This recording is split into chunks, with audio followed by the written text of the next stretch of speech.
If you haven't already, please check out my Rise and Fall of Springtrap and Deliah video.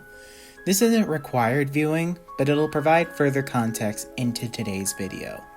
So as you can tell by the title of this video, I've titled it The Failure of Springtrap and Deliah. Now, the question you might ask is, what did Springtrap and Deliah fail at?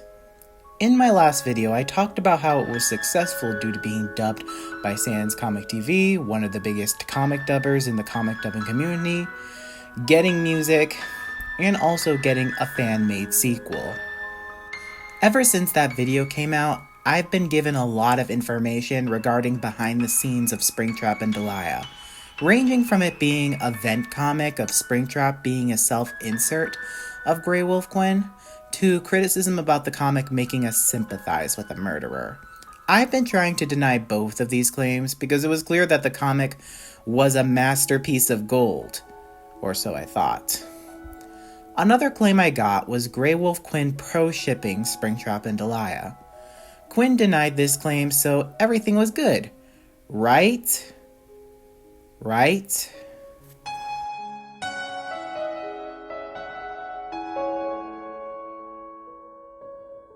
On February 28th, 2024, Twitter, yes I call it Twitter, not X, user Shay Pancake, who's also the creator of the upcoming fanfic Springtrap and Aurora Redemption.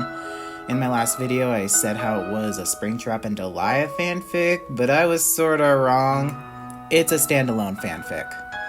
Anyways, he released a document about Grey Wolf Quinn. The contents of the document are very disturbing, and it involves Grey Wolf Quinn having erotic roleplay with a 14-year-old while she was apparently 16, according to some screenshots. What's worse is that this erotic roleplay was a pro-ship roleplay between Springtrap and Deliah. Quinn would roleplay as Springtrap, a 70-year-old man, while the victim would roleplay as Deliah, a 14-year-old girl, who the victim is also 14 as well, keep that in mind. I'll be exploring the contents of the document with thorough detail, so it'll get pretty uncomfortable. If you're not one to handle the contents in this document, get off this video now. Without further ado, let's dive in. So it starts off with screenshots showcasing Quinn giving a ship name for Springtrap and Deliah. I've been kind of shipping Spria a little bit. Sidsoy Ajdij. I'm sorry, I totally didn't write a Spria fic earlier. OMG Quinn show please. Sidso Ajdij. No. It's a very little. Yes. Risque. Help me. What do I do? I'm torn. Draw more Spria. PFFF. Wait. More? Semicolon you. I draw it a lot in my sketchbook. Cries. Full disclosure, well obviously the original picture wasn't, but yeah. Stealth Spria coming into your homes. PFFFF. Lock your doors. Close the windows. Hide under the bed. Hide your children, hide your wives. Especially hide your children. Because Spria is coming to town. Yo. Do you wanna watch me draw Spria via join.me maybe? So in these screenshots, not only does Quinn right off the bat come up with a ship name for the titular characters, she also claims in these screenshots to be writing fanfic and drawing ship artwork of the two. Fortunately, these fanfics are lost media, and the ship art is partially found, which we will get to later in the video. The next thing in these screenshots are miscellaneous stuff such as Quinn making a Spria joke, and Quinn's victim wanting Quinn to take a break from doing an erotic roleplay session, which we'll get to as well and later in the video. But Quinn begs the victim to continue, so the victim does. Yay. Wake up to a violent thunderstorm and then can't get back to sleep due to the trappings of my own sick nightmare of my mind and thoughts. But at least I have Spria. Sad face. Quinn, I'm so sorry. I'm sorry. I think we should take a break for tonight. Oh. Okay. If that's okay with you, I mean. I wanted to roleplay more. Okay, I'll continue then. Now keep in mind, as I'm going through this document, it doesn't reflect much on the contents of Quinn's other works like Ask Goldie Anything, so I can't say for certain what dark secrets lie within those projects, and I'd rather not get into speculation because I don't want it to become factual. So the next screenshot is a basic sneak peek into the erotic roleplay between Springtrap and Deliah. So keep in mind, it's gonna be unsettling. You're cuter than anything, Springtrap purred, stroking her hair in his other hand. You're small and adorable and silly, and I love how you make me feel. I just want to take care of you and dote over you and obsess over you forever. Whenever I see you I just want to cuddle you and keep you mine forever. Deliah in another world. How you doing, beautiful? What's your name? Not legal. Slowly backs away. Wasn't that unsettling? Good, because it's now gonna go downhill from here. Right now would be a good time to click off this video, because it's gonna get way worse. Are you sure you want to stay? Okay, I warned you. Mine too. Come here, you. Springtrap giggled, wrapping his arms tightly around her and rolling over so she was partially underneath him, by the wall, sheltered from the rest of the room. He laughed and kissed her again. But this time, on the mouth. Oh, Deliah. Springtrap moaned, trembling all over uncontrollably, but this time without her desire. He kept moaning and crying out her name. Deliah. He heaved and humped her a bit when she got onto his crotch, grabbing her shoulders. And now that's a good servant. He breathed, wrapping his legs around her. AAAA. Springtrap cried, and he kissed her back, so passionately and aggressively. He was extremely enthusiastic as he bit her, his bites getting wider and more aggressive, her head threatening to fit inside his mask as he did so. Oh, how he wanted to keep her forever. I love how you're serving me, little slave, he purred playfully, hungrily, through his bites. It makes me want to possess you so I can make you do this forever. Springtrap let out a sigh as he felt the red blood trickle slowly down her shirt, his fingers touching at it, feeling at it. Oh, how he missed the slick feeling of blood. How he missed smelling it, tasting it. It was like he was awoken by the scent. He was remembering now. Blood. His true purpose. And lovely Deliah, his lovely, perfect Deliah had sacrificed herself to be his bloodied lamb. You like that? He breathed heavily, straight in her ear, letting it tingle down her spine. He was lowering his hand to make another cut, this time on her belly, his other hand messing with the bottom of her shirt to pull it up and reveal her naked pale skin. I may be going somewhat overboard with these descriptions. Yeah, no shit, Sherlock! Springtrap was definitely not going to let his Deliah get seriously hurt. It was all in good fun, right? They were just playing around. She wasn't actually in pain, and she wasn't actually going to die. This was fun. He poured happy, loving, lustful feelings into Deliah subconsciously, trying to surround her with it and make her feel just as desiring and excited as he was. Now this one will be even more messy. Springtrap cooed into her ear, his muzzle and teeth brushing against it. Be a good girl and stay completely still, you're going to love this. And then, he began to push the knife deep into her skin, deep in, then slowly pulled it across her flesh, making a long, beautiful incision. She could feel her own blood court of his overwhelming, tingling waves of pain and pleasure went up and down her body, which would convulse and quiver automatically under the weight of the wave. And Springtrap himself made a moan as he did so, loving the feeling of penetrating her small perfect body in this way. Springtrap let out a hitching breathy sound as she twisted and quavered beneath his heavy animatronic frame, taking in the feeling of it with lust. It just felt so good, so heavenly for her to shake beneath him as he pleasurably killed her. He drank in the feeling and the smell of the blood like it was wine, like it was all meant to be. He was the predator, and she was the loving, worshipping, submitting prey. And that was all he desired. It was more than delicious. It was divine. Godlike. It really was. The blood falling onto the floor awakened an ancient, long-missed, long-desired part of himself he'd ached for so very long. He reached his hand, which was shaking under the feeling, up to her cheek, lightly brushing it, making her own hot blood smear deliciously on her face. He began to grind on her a bit, too, moaning gently over her. His knife went back down to the incision he'd made on her stomach, taking in another deep breath as he pushed the knife back in, pushing it deeper and deeper into her flesh, cutting and penetrating her so easily. She could feel the knife inside of her blood spilling more and more around it, and yet pain wasn't really pain. It was delicious. Springtrap stared at her for a moment, his wrist deep inside of her, stopping for a moment. Then he breathed out in a deep, growling and seductive purr. "Are you scared?" Thought it was, admittedly, going to be difficult for him to even somewhat pull out of his bloodthirsty mindset at the moment to check up on her. He was more than fully immersed in his dominant, sexual, playful role at the moment. He was the role. This was who he was, and God, he loved it. When Deliah pulled back for air, Springtrap moved forward and kissed her on the neck, putting his hand underneath her head and clutching her side. "Oh, God, I've been waiting for this day for so long," Springtrap breathed. "You have no idea." Deliah hungrily tilted her head back, letting Springtrap have more access to her neck.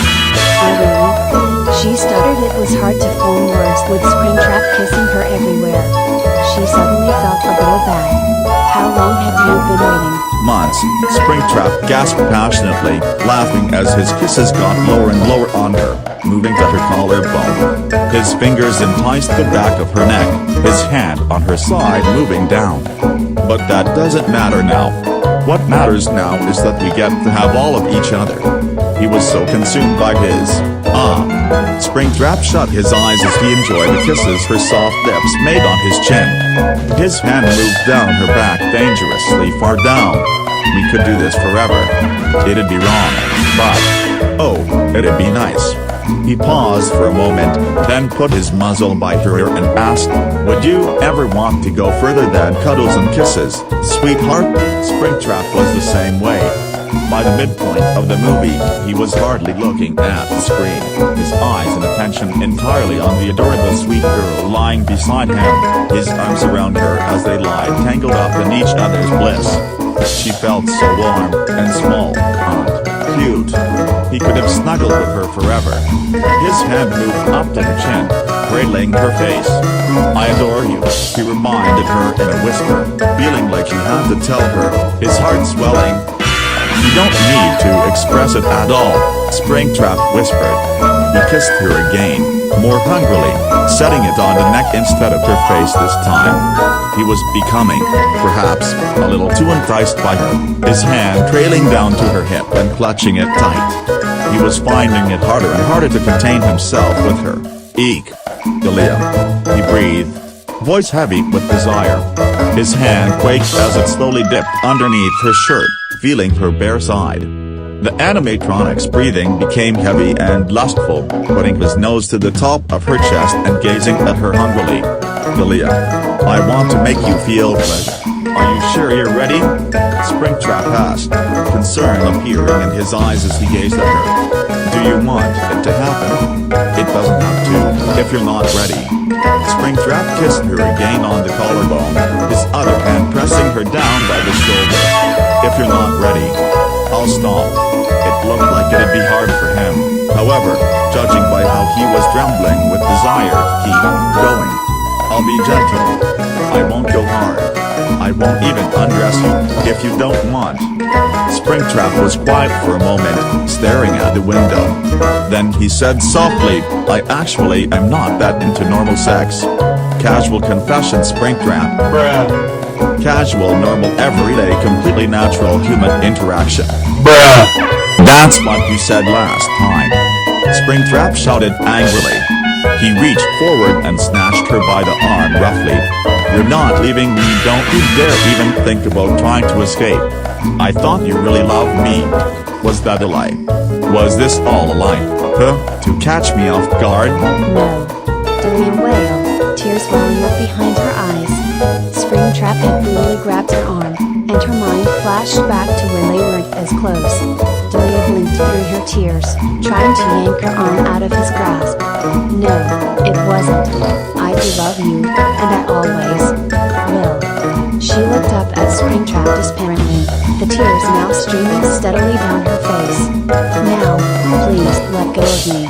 No, you still have a lesson you need to learn. Springtrap snapped, dragging her forcefully out of the kitchen and back down the hall. He put his arm over her chest, picking her up with a grip like a steel vice as he stormed into her bedroom. He slammed her down onto the bed, then went and shut the door behind them, growling at her angrily, his fingertips twitching with rage. Deliah shrieked as he threw her down onto the bed. Her chest was aching now, as was her arm, and her trust in Springtrap was crashing down after them. She sat up painfully, and scrambled back into the corner of her bed. She'd never seen Springtrap so frenzied before. His face was vibrating in rage, and his hands were jerking wildly. Seeing him like this made Deliah cry more. Stop crying, yelled Springtrap, stalking around the bed and glaring at her for a moment as he imagined what to do with her. He had to punish her, somehow, but he didn't want to hurt her. Even in his frenzied, enraged state, he knew that the last thing he wanted was to injure his sweet dear Deliah. There had to be some way to punish her. As he gazed at her lying on the bed, a slow, maniacal grin crawled across his face, and slowly he approached the bed, crawling onto it and getting closer to the trembling small form of Deliah. Deliah shut up and stopped crying pretty much the second the words had been uttered. She swallowed back the rest of her tears, shivering in fear. She was afraid that he would hurt her. But he wouldn't, right? He told her that he never would. He wouldn't even think about it. But was that true?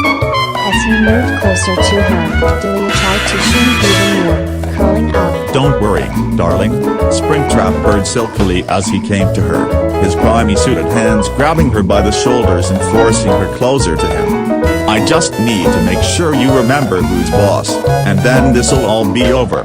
He got on top of her, dragging her underneath of him. The sudden change in tone of voice caught Deliah by surprise. He had gone from frantic and terrifying to much more relaxed and composed in seconds. Deliah couldn't help but be a bit suspicious. What are you gonna do to me? Springtrap grabbed her face, but not quite in the comforting, loving gesture it was before.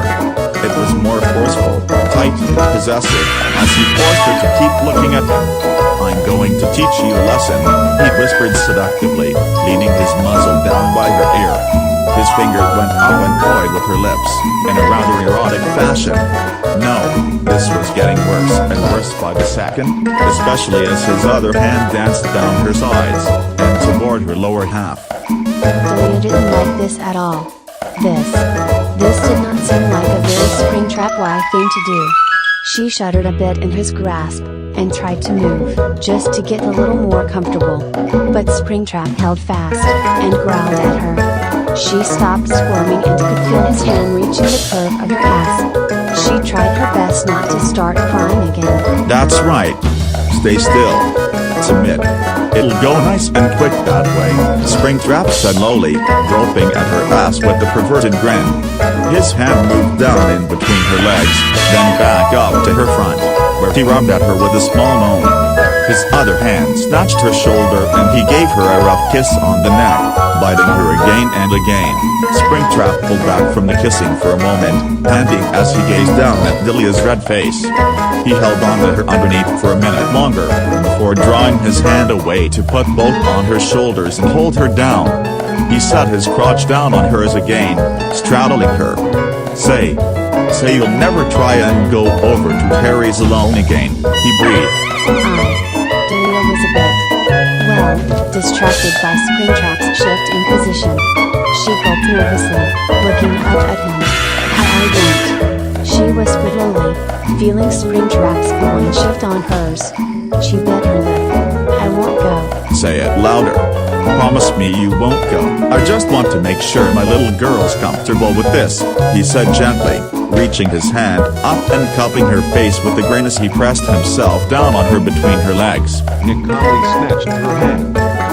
Usually, he'd be pretty hurt by what she was saying, but right now, it wasn't like he was just feeling some sort of eerie, sickening malaise about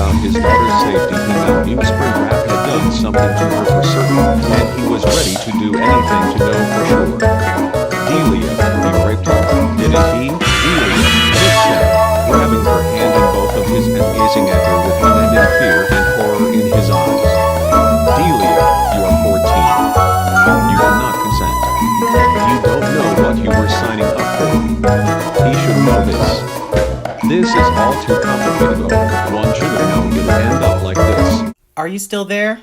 Well, now that you've been tortured enough, I'll give you a chance to click off the video. You still want to continue? Okay, you're real brave. But he wouldn't let her. He grabbed her and pulled her in tight, arm like a metal brace. She had managed to flip herself over, but now that just meant Springtrap was holding her down on top of her rear end. Her pants were all the way off. Now, the only thing separating her and Springtrap was her underwear. I know, you want it. Springtrap breathed into her ear. I know you do. Come on, baby girl. Tell me exactly where you want it. Right there. Deliah breathlessly, her eyes closing in rapture.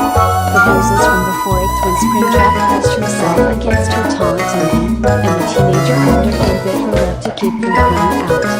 She was already out of breath from kissing the animatron funny, and she wasn't sure how long it would be before she was screaming his name. Right there. Springtrap. Springtrap got up and mounted the girl, though his fingers continued to press and play. Springtrap moved over after her, eyes flashing for a moment as he watched her lie down, sitting down on the bed beside her. Come here, sweetie. Be in my lap, Springtrap said, grabbing her and pulling her into his lap. Deliah obliged happily, cuddling against Springtrap, twirling a piece of her hair with a finger. She bit her lip, feeling her face heat up, getting herself ready to get out of character. Is that the only place you would like me to be? She reached overhead and gently tapped on his skull-shaped head. Because I can get in there too. Deliah's legs were inches from Springtrap. She resisted the urge to kiss him, just for a little longer. Would you like that? Oh. Springtrap raised his chin, shutting his eyes slowly in the light.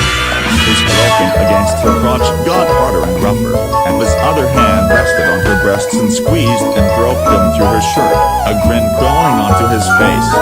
He put his muzzle by her ear, breathing heavy into it. Act like you're afraid of me. Whimper, struggle a bit. That'd turn me on. Deliah's heart skipped at his words. Oh okay, Springtrap. She wriggled a bit in his grasp, trying to get away from his groping hands. Deliah squirmed her lower half, trying to maneuver the animatronic's hand away from her. Stop. She whispered, pulling back from Springtrap's neck a little, forcing her breath to speed up. Let go of me. Springtrap snatched onto her even tighter, pressing her down into the bed so he was. And yes. Springtrap moaned, snatching her again and pulling her back, bending over her and locking his legs over hers. Now she had absolutely no way of escaping. His hold on her was much too strong, though she still had a bit of wriggle room to play with. He kept his hand on her back, his other hand snatching and pulling at her through her underwear so hard. If her cries were real, his horror and empathy would have drowned out any of the fire he had, but knowing that it was all just an act she was playing, it lit him up good. He began to hug her harder, continuing to throw his lower half back and then ram into her again, repeatedly, over and over. He was beginning to pull her underwear down, as well. You with me? Good. Because now we're gonna get into the artwork. I won't actually show it because YouTube is gonna place me in the shadow realm, so you'll have to trust me when I say that the first art piece showcases Deliah topping Springtrap, while the second art piece shows Springtrap having saxophone lessons with her. If you don't believe me, you can read the contents of the document for yourself. What I will show you, however, is an art piece that is claimed to be Quinn's. It showcases Deliah asking Springtrap to marry her with anime-style dialogue. Although very cringe-ragey and likely done for giggles, it further provides evidence that Quinn pro-ships these two. Here is the art piece. SP Springtrap come. I love you, Baka. You naughty? Wasn't that cringe-inducing? So I've noticed that people are saying the art pieces aren't hers, but it's no doubt that the first two art pieces are Quinn's. The third art piece I'm a bit skeptical. It doesn't look like her art style. However, the document claims that this was posted on our DeviantArt prior to deactivating. So the document wraps up by posting screenshots of an anonymous ex-friend of Quinn's claiming that Springtrap is meant to be a self-insert of Grey Wolf Quinn. The Springtrap and Deliah wiki also claims this information. This information was also no secret to me, as I was told this information a while back, but I didn't think it was a big deal. It's not like Quinn is a murderer in a bunny costume.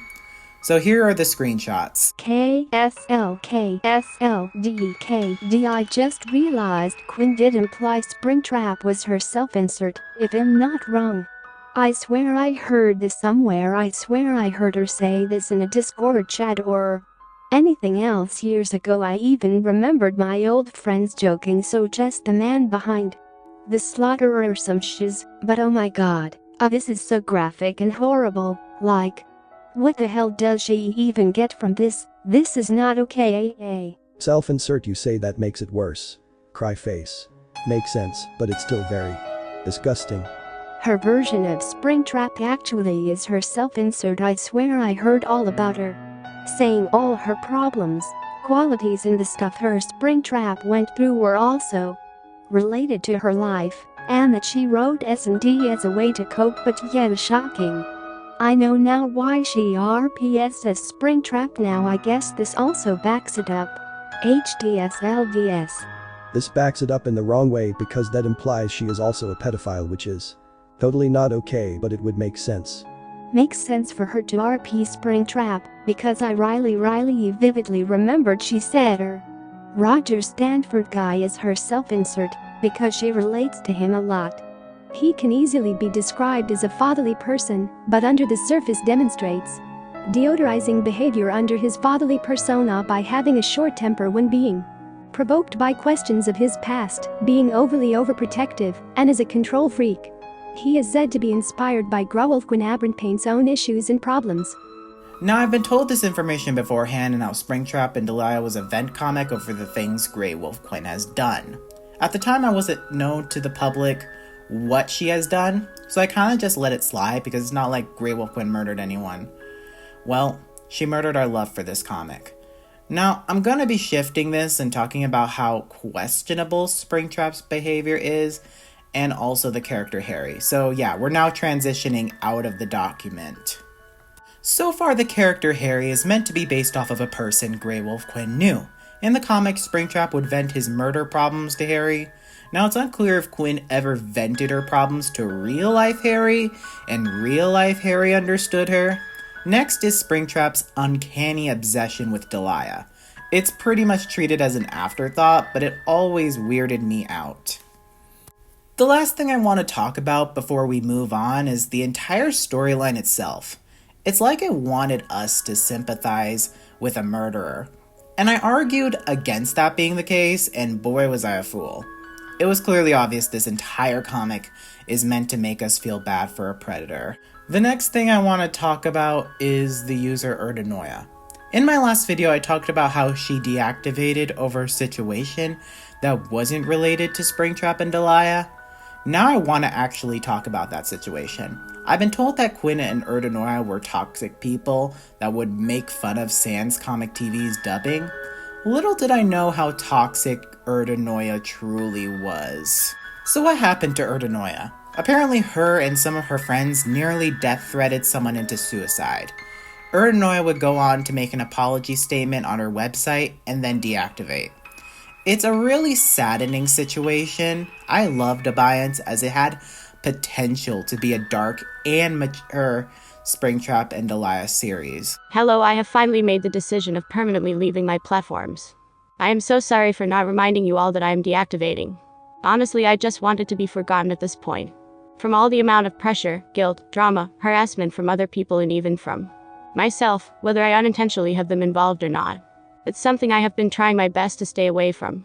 I couldn't take it anymore due to my mental health, unexpected and real-life duties to do, and conscience no matter how much I pushed myself. It finally pushed me off the cliff of discontinuing my work here, and I am not coming back in any ways anymore to continue my projects. I am sorry if I could not continue any of the content you all are expecting for, but it was fun while it lasted. For sure, I am just happy I was able to bring a lot of joy in people through my art and comics in just a year. I am so sorry that it has all come to an end. Also, there are a lot of things that I would like to apologize for. And totally will admit I have done a lot of excruciating pain and mistakes in the past. Towards people, years ago, together with some people that I would not mention that partially have been influencing my naive mind alongside. But overall, I am taking the blame for it for being blind, and it's mostly all on me. I have not addressed it properly. I was involved in unpleasant cases like making alternate accounts, manipulating and tricking people and faking things for pity and for attention and to get close to people, admittedly. Some were going out of lengths to hurt people very deeply. Even my own old friends. It was rather graphic and sensitive and really not okay. I was credulous and I was persuaded to do such things. I never really intended to hurt people, but I did. And it was indeed unacceptable. I very much hate myself for being so stupid to get easily abused off. One thing that majorly happened was faking people's deaths. To mentally destroy people out of the blue. And it is more deemed especially not okay in any circumstances. It was my fault and I could have known better to stop from there because I had all the well, not to do that, but I was held back to some reason thanks to some people. I was getting too perpetuated to do it. And nothing can ever replace what has been done. And I know it is fucked as hell. Information and pictures without permission. But I am taking it and it is my mistake. I have indeed hurt a ton of people, and any way possible it is outrageous and painful. These are admittedly all gut-wrenching things that have been done, and deeply apologizing for not being the bigger, better person and to stop it overall. Since I had that bearability, I deeply solely regret what has been done. From the people who influenced me and used me in the past though, whether it's something indeed horrible or not. I already forgave them and I am happy and they're trying their best to be in better terms. And states, I have already become numb from everything at this point little by little. And I am happy they're with me to change as well. Past is past, things changed. Up until now, though. I am sorry if I wasn't enough for you all to be that person you all expect me to be. I am so very sorry I hurt you all ever.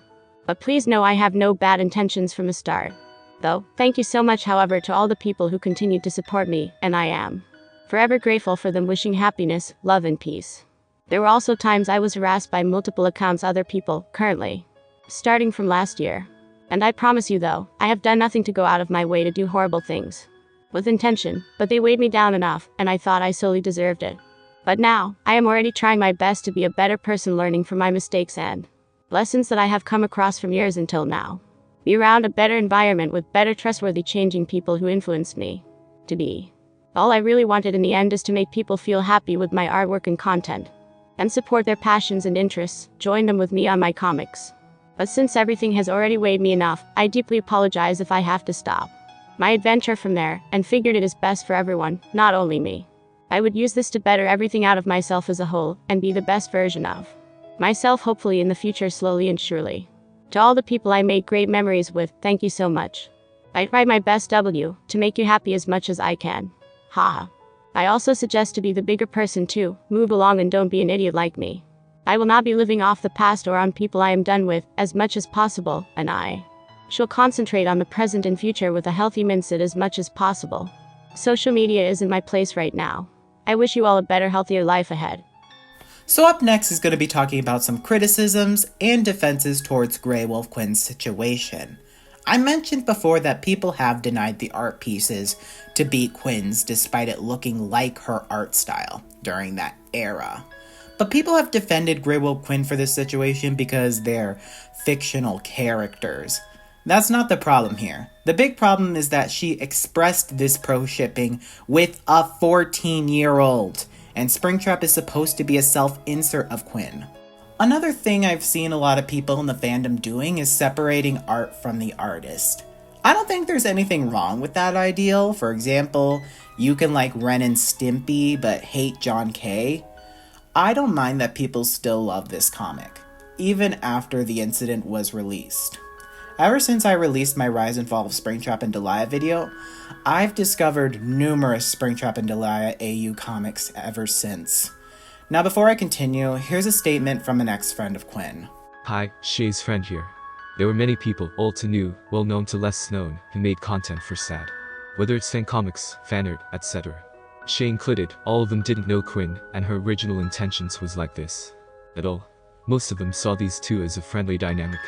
For the well-being for them, please respectfully do not associate them with Quinn any longer nor ask for more sad content if they had the decision of stopping it. Don't blame them either, please. I am as heartbroken as most of you, but I'll assure you everything will get better soon if you decide to shift your interests into something much better. encourage you all to stray away from sad from now on and continue doing other fruitful things. You can still do your own FNAFAUs, as long as it doesn't bear Quinn's version. I wish for the well-being of everyone of moving forward slowly, learning from this. Take care always.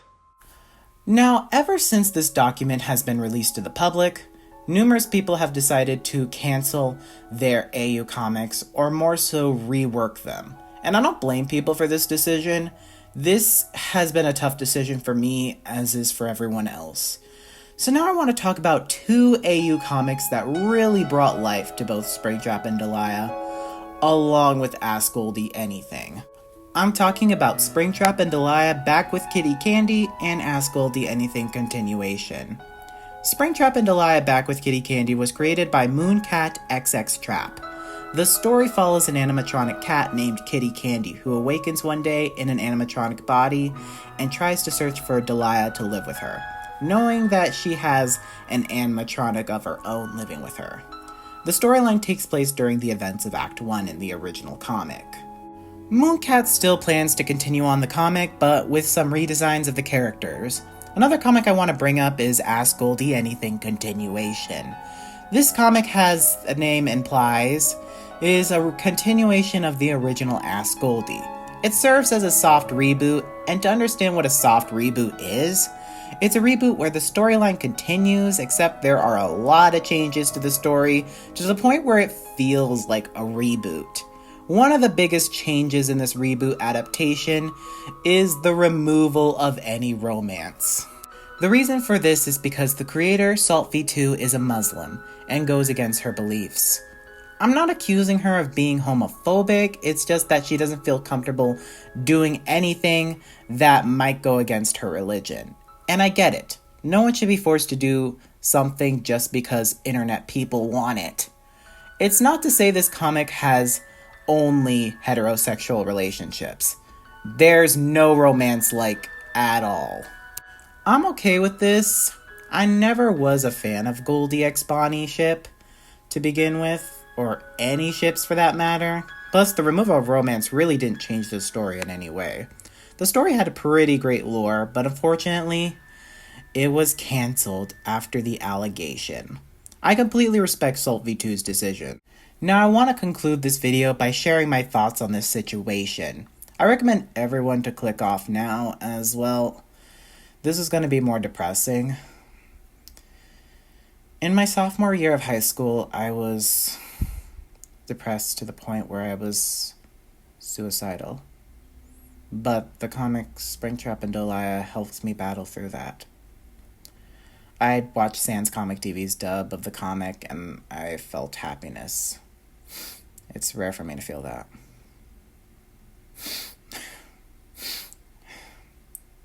The comic saved my life. I love the father-daughter duo. They brought happiness into my life. It's going to be difficult seeing them any different. I now wonder, do I embrace this truth that Springtrap and Deliah was just a pedophilic nightmare? Or do I just live in the lie that this comic was just a wholesome father and daughter story and there's nothing sexual between Springtrap and Deliah? Do I want to live that lie?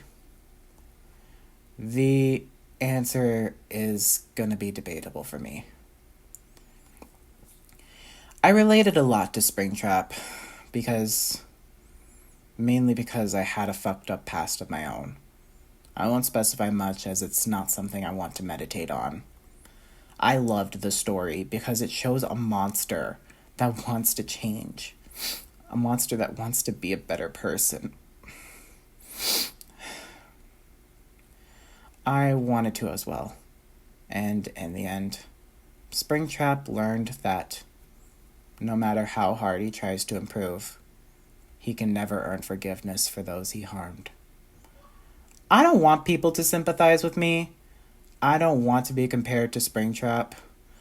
I'd rather be my own person and focus on myself. That's what I've been doing for the past 4 months, and I've been getting better ever since. Now I want to go back to this question. Why did I title this video The Failure of Springtrap and Deliah? What did the comic fail at? Did it fail to make us understand what the true purpose of Springtrap and Deliah was? Or did it fail at having a proper conclusion? This is a question that I'd rather have you, the audience, figure that out for yourself. Thank you, and have a good night.